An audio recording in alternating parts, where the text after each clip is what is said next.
Anita with gmdesigns.com. This journey of preserving memories for future generations is awesome.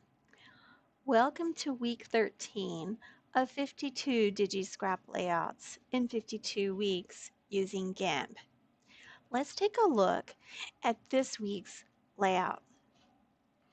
I'm continuing with my wedding album as I'm really looking forward to printing the completed project.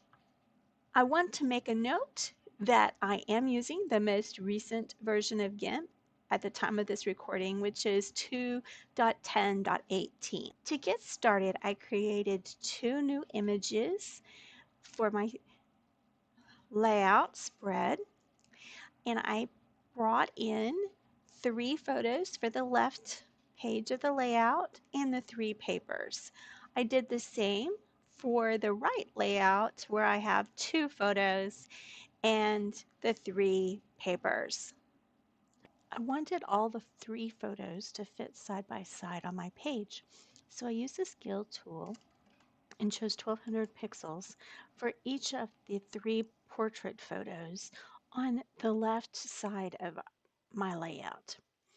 When I moved to the right page, I scaled the portrait photo to 1200 pixels wide and the landscape photo to be 2400 pixels wide. I'm going to start working on the Fotomat Papers next. I'll start by using the flip tool to flip this page horizontally because it has a gradient and I want that gradient to go from the left page to the right page in a pleasant manner. I then went to each layer that had a resized photo and I used the layer menu and cropped to content.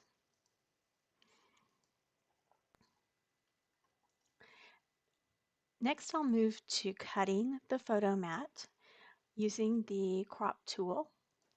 I cut my top mat to be 3200 by 2800 pixels and the bottom mat to be 3300 by 3000 pixels. Repeated that for the right page as well. Use the alignment tool to place the photos on the layout. Relative to the image, I'm going to make the top photo to the left side and along the top. Then I'll make the second photo active, move it to the top, and make the third photo active, move it to the top and to the right. I'll then select the second and third photo, make the top layer, the first photo, the selection. Relative to selection, I'm going to center the second and third photo with an offset of 450 and then align them. Moving to the right page of our layout, I'm going to move the landscape photo to the bottom of the page relative to the image and to the right bottom. Move the other photo to the left, offset to a negative 450 relative to selection, and align the 2 photos.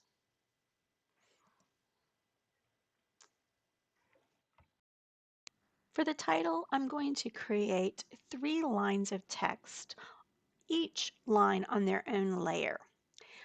I used the Ligature Gladis font at 300 pixels for the first 2 lines, and I will use the Lucida Bright font at 500 pixels for the 3rd line.